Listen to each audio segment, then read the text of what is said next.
یہ آلموسٹ 2010 کی بات ہے، جب ہم نے نئی نئی اکیڈمی بنائی۔ اس وقت تو ہم چند ایک لوگ ہی تھے، اور کبھی کبھار کوئی ہمارے دوستوں میں سے کسی کو پکڑ کے بھی لے آتا تھا کہ جی ان کے ساتھ آپ علمی کوئی مجادلہ کر لیں، جسے مناظرہ کہتے ہیں علماء۔ تو وہ ایک دفعہ ایک بھائی ایک شیعہ ذاکر کو لے کے آ گئے، اور موضوع طے پایا یا علی مدد کے اوپر۔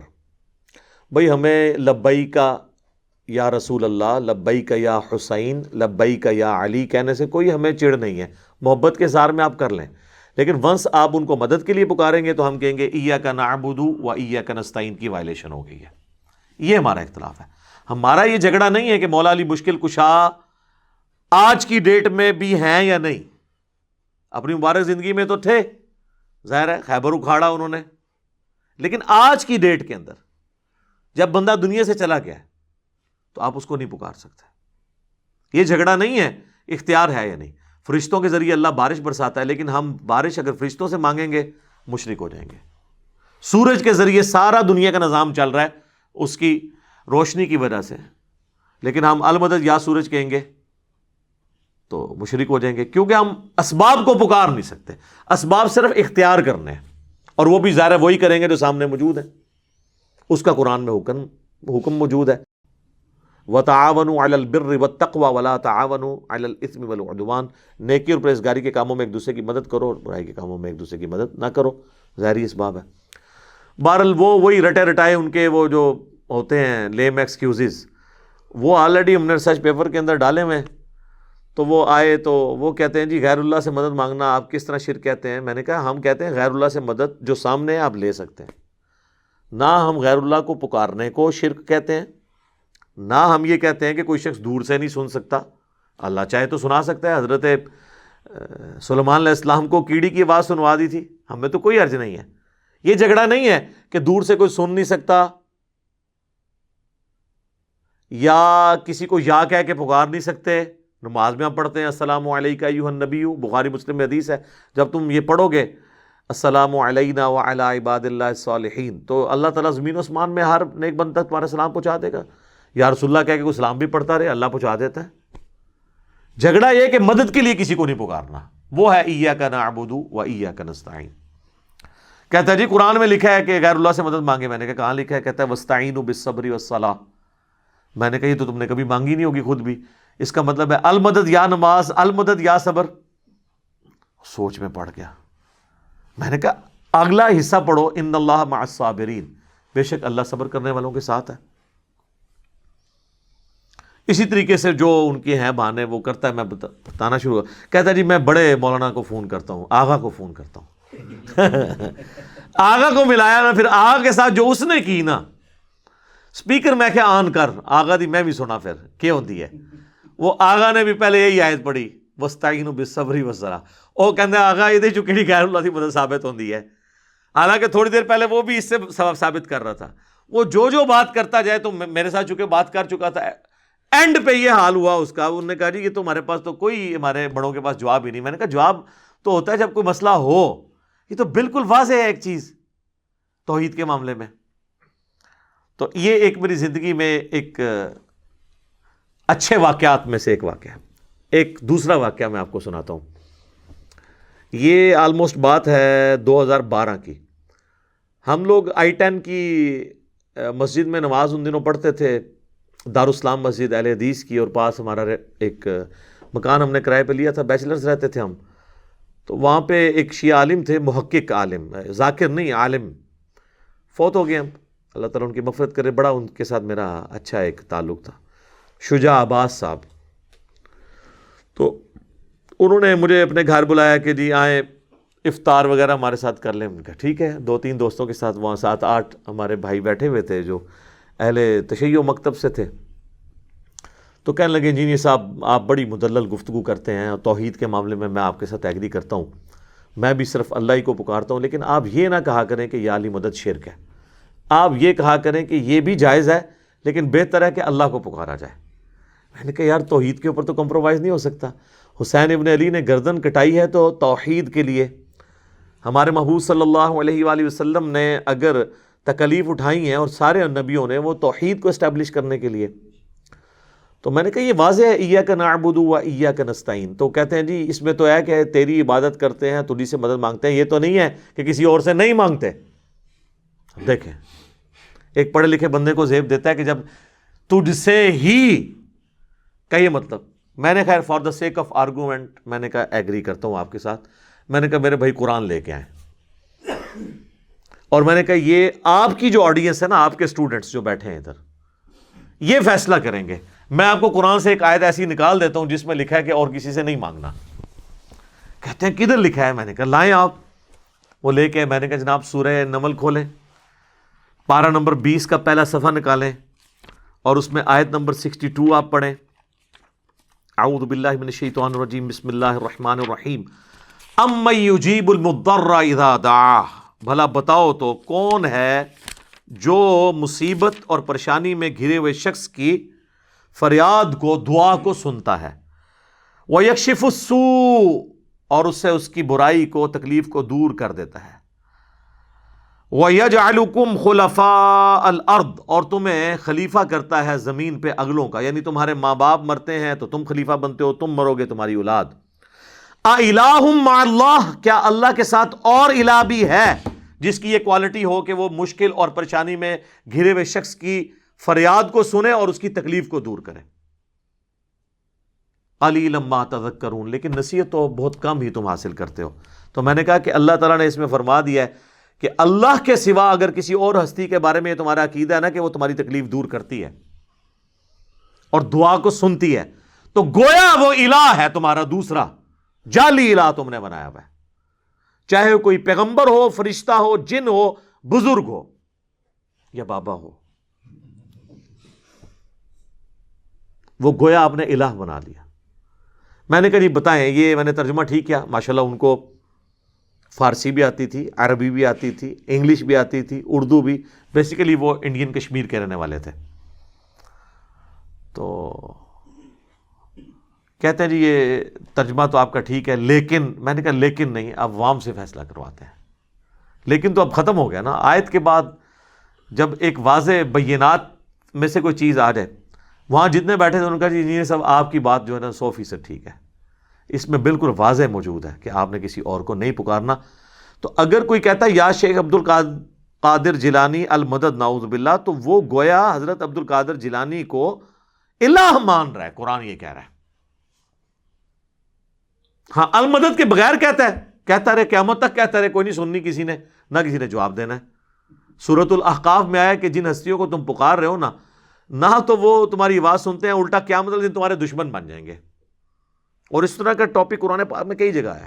تو ٹھیک ہے آپ لگے رہے، کوئی فرق نہیں پڑنا، المدد نہ بولیں، ویسے آپ جتنے مرضی نعرے لگانے ہیں، جس کے مرضی لگائیں، وہ آپ مجھے بھی پکارتے رہے دنیا میں کہیں بیٹھ کے، مجھے بھی نہیں پتہ چلنا، نہ آپ کو میں نے کوئی جواب دینا ہے۔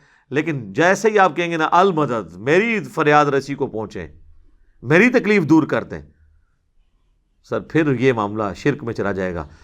خواہ کسی مرے ہوئے کو پکاریں، خواہ کسی ایسے زندہ کو پکاریں جسے آپ سامنے دیکھ نہیں رہے یا اس سے کمیونیکیٹ نہیں کر رہے۔ ایک تو آپ فون پہ کمیونیکیٹ کر لیں، وہ پھر اسباب میں آ جائے گا، وہ بالکل ٹھیک ہو جائے گا۔ ایک تیسرا واقعہ آپ کو سناتے ہیں، یہ بات ہے 2012 ہی کی۔ ہمارے آفس میں ایک کولیگ تھے، ہم دوسرے کسی آفس میں گئے تو ہم دونوں، تو وہاں پہ ایک دعوت اسلامی کے بھائی تھے، وہاں پہ امامت کرواتے تھے، تو انہوں نے دیکھا ہمیں جب سنت کے مطابق رفع الیدین سے نماز پڑھتے ہوئے، تو انہوں نے کہا یہ نجدی کی طرح ہیں، یہ کون سے نجدی ہیں جو ہمارے پیچھے نماز پڑھتے ہیں؟ حالانکہ اہل حدیث کے نزدیک تو بریلویوں کے پیچھے نماز نہیں ہوتی، بریلویوں کے نزدیک ان کے پیچھے نماز نہیں ہوتی۔ تو اسی وجہ سے ان کے دل میں ہمارے لیے نرم گوشہ پیدا ہوا، کرتے کرتے انہوں نے ہمیں اپنے گھر دعوت پہ بلا لیا، اور ہم نے موقع غنیمت جانا، ان دنوں ہمیں شوق تھا کہ چلیں لوگوں سے بات کریں، تو گئے تو اسی نیت سے کہ ان کو توحید کی بات کریں گے۔ اس نے آگے سے جال حق نکال لی مفتی احمد یار خان نعیمی صاحب کی، جو ہم نے 1994 میں پڑھی ہوئی تھی۔ اس جال حق میں جتنے شیطانی وسوسے ہیں نا توحید کے خلاف، ان سب کا جواب اس پمفلٹ دعا صرف اللہ ہی سے میں موجود ہے۔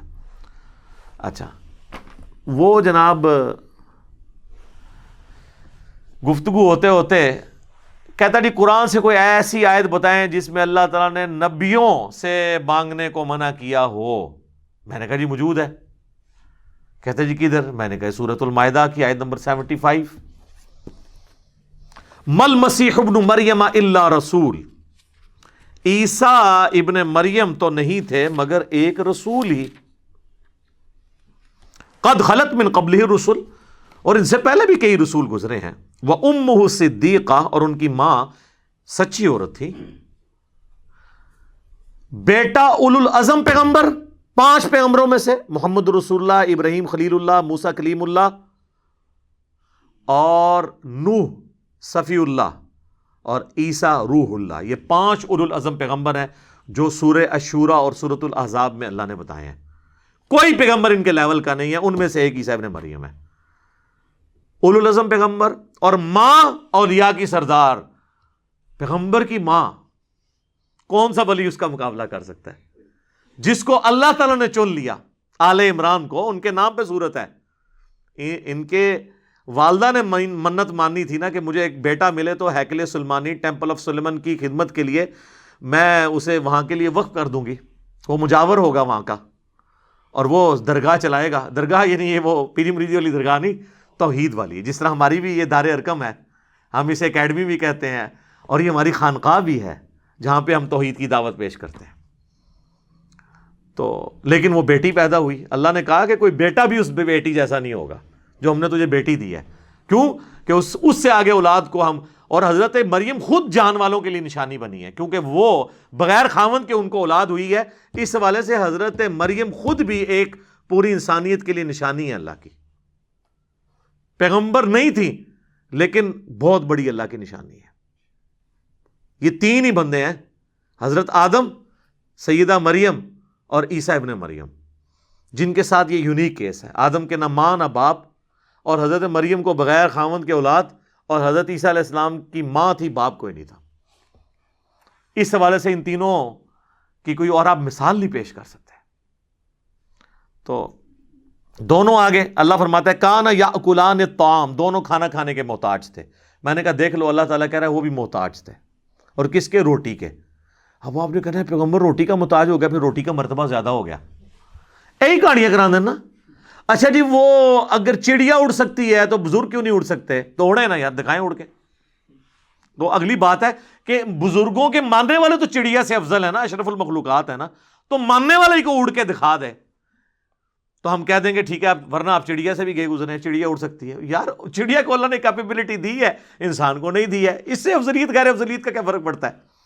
تو اللہ فرماتا ہے روٹی کھانے کے محتاج سے۔ انظر کیف نبین لہم الآیات، تم دیکھو ہم اپنی آیات کس طرح کھول کر بیان کرتے ہیں، ثم انظر، پھر تم ان کی طرف دیکھو، انا یؤفکون، یہ کہاں گرے جاتے ہیں۔ اللہ فرماتا ہے اس سے زیادہ میں کیسے سمجھاؤں کہ روٹی کا محتاج کوئی ہو اور اس کو یہ مشکل کشا بنائے بیٹھے ہیں۔ دیکھو ہم آیات کھول کے بیان کرتے ہیں اور ان کا گیر الٹا ہی لگا ہوا ہے۔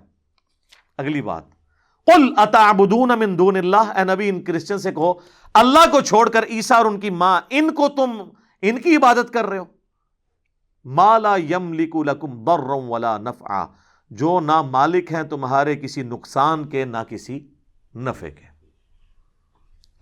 میں نے کہا دیکھ لو یہاں پہ آ گیا، کہتا تو ہم تو نبی الاسلام کی یا بزرگوں کی عبادت نہیں کرتے، یہاں تو آیا تھا عبادت کرتے ہو ایسے کی۔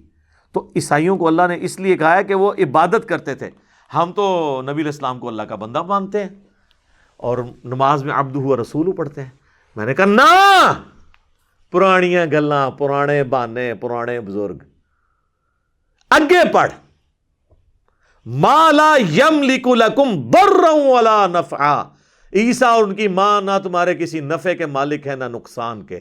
میں نے کہا عبادت کرنا چھوڑ، نہ کر عبادت۔ اللہ تو یہ کہہ رہا ہے کہ عیسیٰ مشکل کشا ہے ہی نہیں، ان کی ماں ہے ہی نہیں، نہ وہ کسی کو نفع دے سکتے ہیں نہ نقصان۔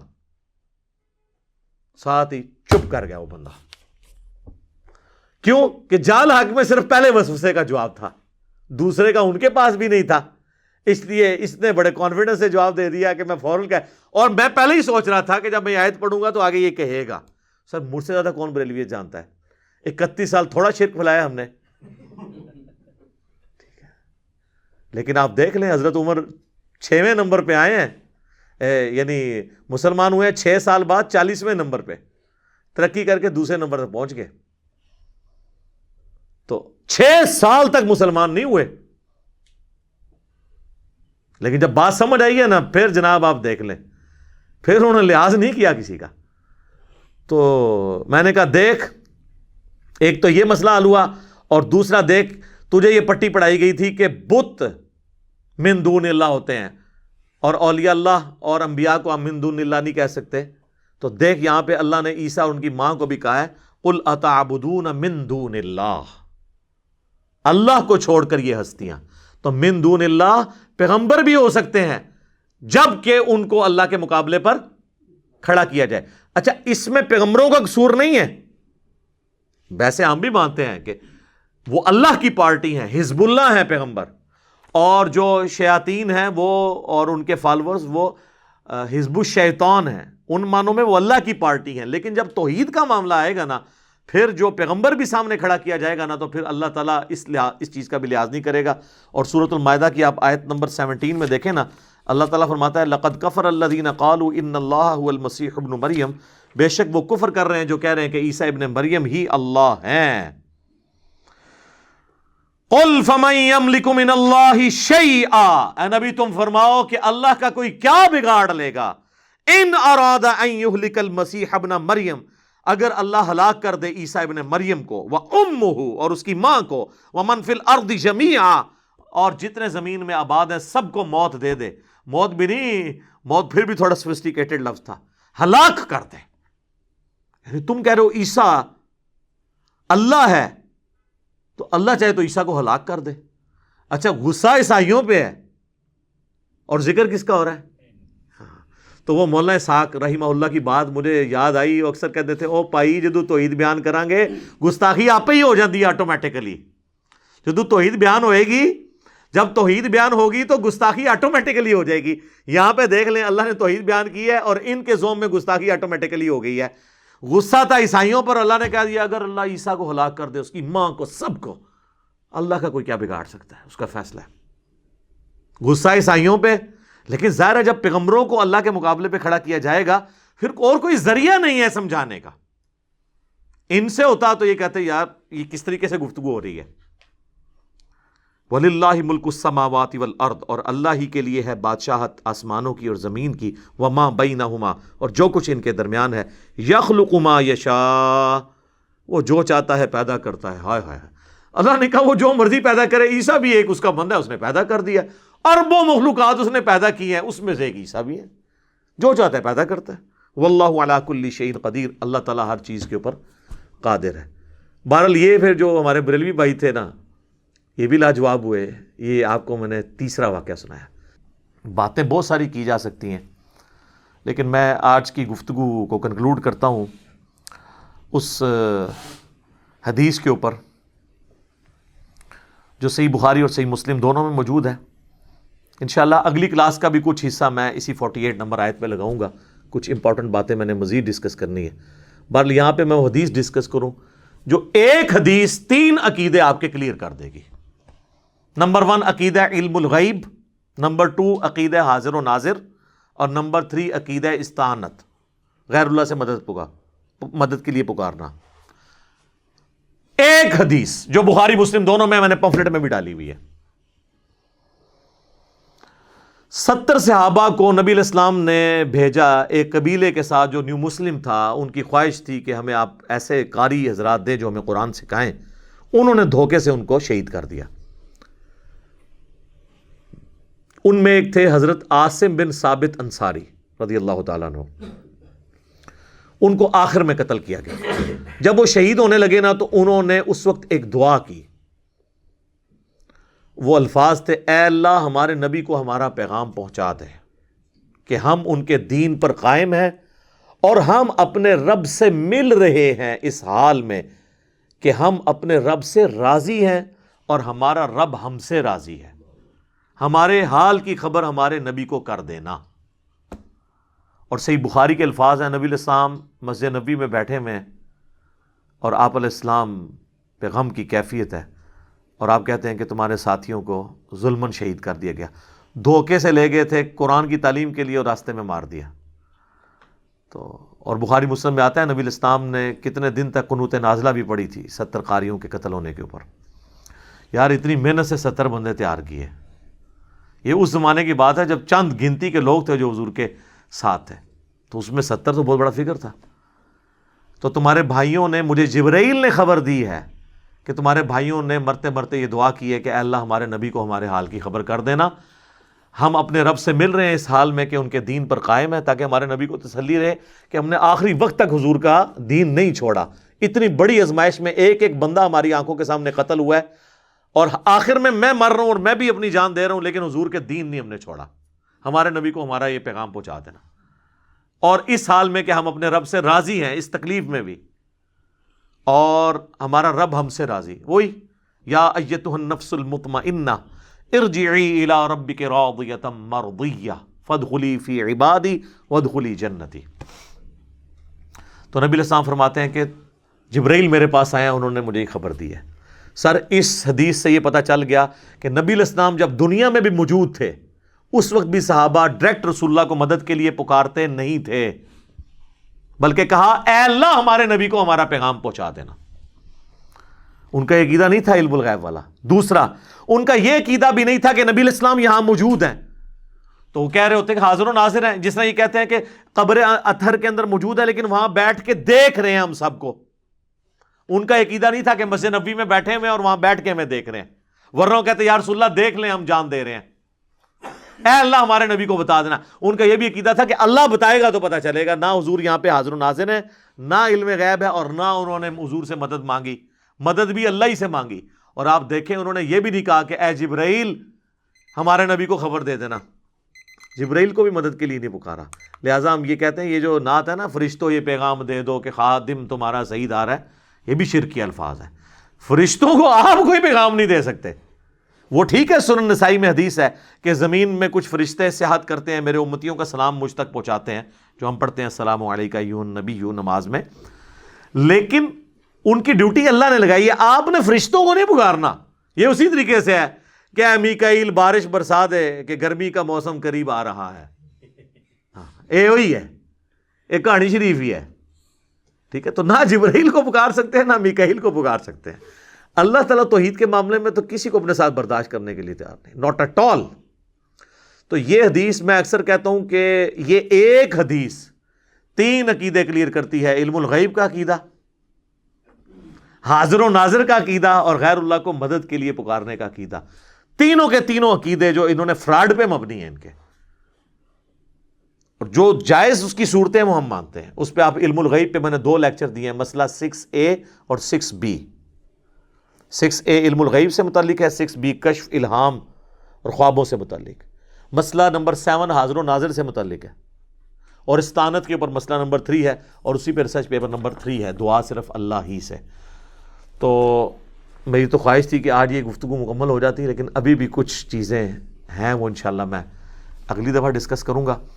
اللہ تعالیٰ سے دعا ہے جو حق بات میں نے کہی اللہ تعالیٰ ہمارے دلوں میں راسخ فرمائے۔ اگر جذبات میں میرے منہ سے کوئی غلط بات نکل گئی تو اللہ تعالیٰ ہمارے دلوں سے اسے محو کر دے، دھو دے، ہمیں معاف بھی فرما دے، ہمیں کتاب و سنت کی تعلیمات پر عمل کر کے دوسرے بھائیوں تک پہنچانے کی توفیق عطا فرمائے۔